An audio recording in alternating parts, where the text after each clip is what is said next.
Hi friends, hope everyone is going well, everyone is doing well in life. Today we are going to discuss one of the most debated and well noted topic of the grammar, that is helping verb. So before going to discuss helping verbs in detail, I request you to subscribe the channel and watch the videos free of cost. Let us start. तो सबसे पहले हमारे पास आता है helping verb का word. अगर आप word helping देखोगे और इसके बाद अगर आप देखोगे वर्ब, तो सीधी सी बात है ये वर्ब को हेल्प करता है, मैन वर्ब को हेल्प करता है. तो किस में हेल्प करता है? तीन चीजों में हेल्पिंग वर्ब हेल्प करता है. One thing, modify the meaning of a sentence. Example यहां पर देखिए, अगर मैं यहां पर लिखता हूं ही is eating food, he was eating food. अगर आप देखोगे he is eating food, वो खाना खा रहा है. दूसरे में अगर आप देखोगे he was eating food, meaning जो है वो मॉडिफाई हुई. किससे पता चला? is और was से. और अगर हमें फ्यूचर के बारे में कहना हो, he will be eating food. यहां पर देखिए, अब will be, वो खाना खा रहा होगा. तो तीनों में इसने मॉडिफाई मीनिंग की सेंटेंस की या वर्ब की. यहां पर देखिए ईटिंग ईटिंग सेम है, तो मॉडिफाई किसने किया? इज, वाज, विल बी ने. One thing. सेकेंड थिंग, ये हमें कहां पर यूज होता है? ये हमें यूज होता है नेगेटिव सेंटेंस बनाने में. देखिए अगर यहां पर हम कहेंगे he is eating food, negative बनाना है तो नेगेटिव हमेशा आता है हेल्पिंग वर्ब के साथ. जो वर्ड सबसे ज्यादा नेगेटिव बनाने में यूज होता है दैट इज नॉट या नो. तो यहां पर नॉट यूज होता है. He is not eating food, वो खाना खा रहा है, वो खाना नहीं खा रहा है. तो मॉडिफाई किया एक तरीके से, दूसरे तरीके से नेगेटिव बनाया. तो तीसरा कहां पर यूज होता है? इंट्रोगेटिव सेंटेंस बनाने में हमें यूज होता है. देखिए ही इज ईटिंग फूड, तो इसको बाहर निकालिए. हेल्पिंग वर्ब फिर स्टार्ट में आता है जब हम इंट्रोगेटिव सेंटेंस बनाना हो. Yes no question. Is he eating food, is he eating food. अब देखिए इंट्रोगेटिव नेगेटिव बनाते हैं. इंट्रोगेटिव नेगेटिव के लिए हमें क्या करना है? ये जो हेल्पिंग वर्ब है, अगर हम इसको कॉन्ट्रैक्ट फॉर्म में लेते हैं. कॉन्ट्रैक्ट फॉर्म किसको कहते हैं? देखिए कॉन्ट्रैक्ट फॉर्म ये है इज, और यहां पर एंड डालेंगे, ये है इज नॉट, जिसको हम इजंट कहते हैं. ये वाज, इसको नॉट डालते हैं कॉन्ट्रैक्ट फॉर्म, तो वाज नॉट है. अगर फुल फॉर्म लेंगे तो यहां पर इज नॉट, वाज नॉट. एक बात दोस्तों हमेशा याद रखना है, अगर हमें नॉट कॉन्ट्रैक्ट फॉर्म में लिखना हो इज के साथ या किसी भी हेल्पिंग वर्ब के साथ, अगर हमें नॉट कॉन्ट्रैक्ट फॉर्म में लिखना हो, यहां पर जो कॉन्ट्रैक्ट फॉर्म है इसको कॉन्ट्रैक्ट फॉर्म कहते हैं, तो फिर नॉट इसके साथ ही यूज होता है. ये अलग अलग यूज नहीं होते हैं. एग्जाम्पल देखिए कैसे. यहां पर देखिए हमने क्या लिखा? ही is eating food. Interrogative negative बनाते हैं. He is not eating food, ये नेगेटिव सेंटेंस है. अब नेगेटिव इंट्रोगेटिव कैसे बनाते हैं? इज को बाहर निकालते. Is he not eating food, is he not eating food. क्या वो खाना नहीं खा रहा है? यहां पर ये कॉन्ट्रैक्ट फॉर्म में नहीं है. आप देखोगे इज नॉट कॉन्ट्रैक्ट फॉर्म में नहीं है, इसीलिए जो इज है वो अकेला रहा और नॉट अलग रहा. अगर ये इज नॉट कॉन्ट्रैक्ट फॉर्म में हो फिर क्या होगा? फिर ये इज नॉट सारा का सारा स्टार्ट में यूज होगा. देखिए कैसे. अगर यहां पर होता he isn't eating food, he isn't eating food. अब देखिए यहां पर कॉन्ट्रैक्ट फॉर्म में आया, यहां पर कॉन्ट्रैक्ट फॉर्म में नहीं था, तो कॉन्ट्रैक्ट फॉर्म में क्या अब क्या होगा? ये सारा का सारा बाहर आएगा. Isn't, isn't he eating food. क्या वो खाना नहीं खा रहा है? Most of the use of this helping verb has been discussed over here. दोस्तों एक बात याद रखनी है, कॉन्ट्रैक्ट फॉर्म हम शॉर्ट फॉर्म को कहते हैं। अगर हम मॉडर्न इंग्लिश की बात करें, हम करते हैं शॉर्ट फॉर्म हेल्पिंग वर्ब के लिए यूज एंड। इसकी क्या क्या मीनिंग हो सकती है? इसका हो सकता है am not, is not, was not, were not,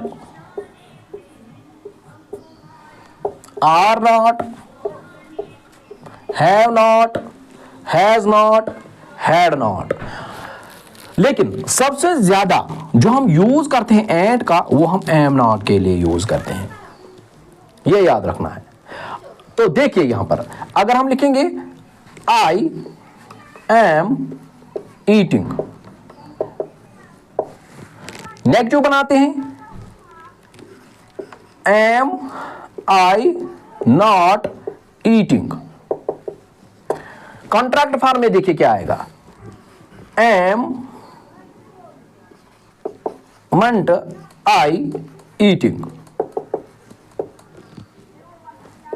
लेकिन मैंने ये भी आपको बोला एमेंट नहीं लिखते हैं हम, एमेंट कहीं पर भी आप नहीं देखोगे। Grammatically this very contract form of am plus not stands null and void, so you must remember one thing, when we are going to give the contract form of a helping verb with noun, we generally use and in modern English. So what will be the correct sentence over here? So look at the board.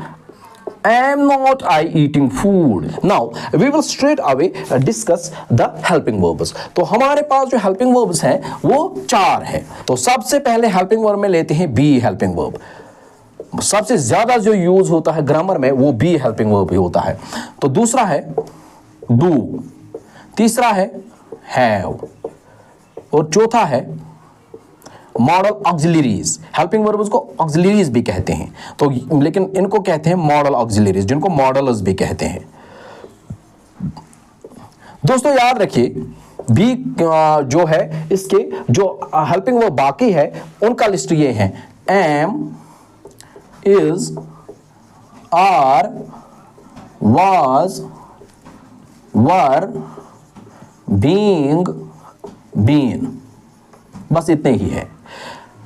Do के जो हैं does है, did है, have के जो है has है, had है, हैविंग है। मॉडल्स बहुत सारे हैं, will, would, shall, should, can, could, may, might. ये जो सारे हमारे पास हेल्पिंग वर्ब है, अगर ये किसी सेंटेंस में प्रेजेंट हो, ये फिर अगर उसकी मॉडिफिकेशन करनी हो हमें सेंटेंस की, तो ये उस सेंटेंस से बाहर नहीं निकलते हैं। सिर्फ ये जो हमारे पास डू है ये हमें कहलाता है nominal, nominal helping verb, nominal helping verb. So अब देखिए सबसे पहले हम सीखते हैं, यहां पर देखिए एम पर लेते हैं, आई एम ईटिंग फूड। मैंने जो कहा जो हेल्पिंग वर्ब साथ होगा किसी सेंटेंस के, वो जब हम उस सेंटेंस की मॉडिफिकेशन करते हैं, चाहे इंट्रोगेटिव बनाएं या चाहे इंट्रोगेटिव नेगेटिव बनाएं या चाहे हम नेगेटिव सेंटेंस बनाएं, तो वो डिस्कार्ड नहीं होता है। यहां पर देखिए अब नेगेटिव सेंटेंस अगर बनाना हो तो हम क्या लिखेंगे, I am not eating food. अगर हमें इसका बनाना हो इंट्रोगेटिव तो क्या आएगा, एम बाहर आएगा, am I eating food.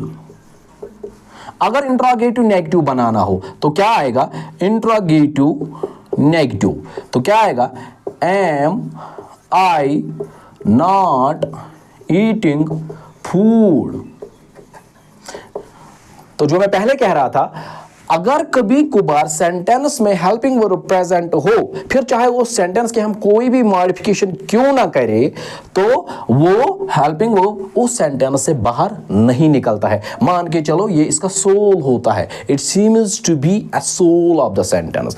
M अगर आप देखोगे कहीं पर भी बाहर नहीं निकला। सर अगर कहीं पर हेल्पिंग वर्ब नहीं हो तो वहां पर हम नेगेटिव या इंट्रोगेटिव सेंटेंस कैसे बना सकते हैं? Good question. वहां पर हम हेल्प लेते हैं डू से, याद रखना है, क्योंकि डू जो है ये नॉमिनल है, ये हेल्पिंग वर्ब है। नॉमिनल क्यों है? इसको हम यूज एंड थ्रो के तौर पर यूज करते हैं। अगर हमें ये जरूरत हो तो उठाते हैं, अगर हमें जरूरत ना हो, इसकी जरूरत खत्म हुई तो हम इसको फेंक देते हैं। अगर हम मॉडिफिकेशन सेंटेंस की करते हैं तो डू अकॉर्डिंगली या यूज होता है या डिस्कार्ड होता है। अब देखिए एग्जांपल के साथ हम चलते हैं।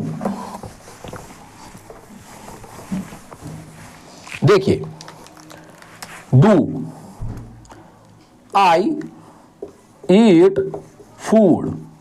अगर आप यहां देखोगे प्रेजेंट सिंपल है, यहां तो कोई हेल्पिंग वर्ब नहीं है। सर इसका हम कैसे करते हैं? नेगेटिव या इंट्रोगेटिव या इंट्रोगेटिव नेगेटिव कैसे बनाते हैं? क्योंकि उसके लिए तो हमें हेल्पिंग वर्ब चाहिए, हेल्पिंग वर्ब तो है ही नहीं। Yes good, we need the help of do.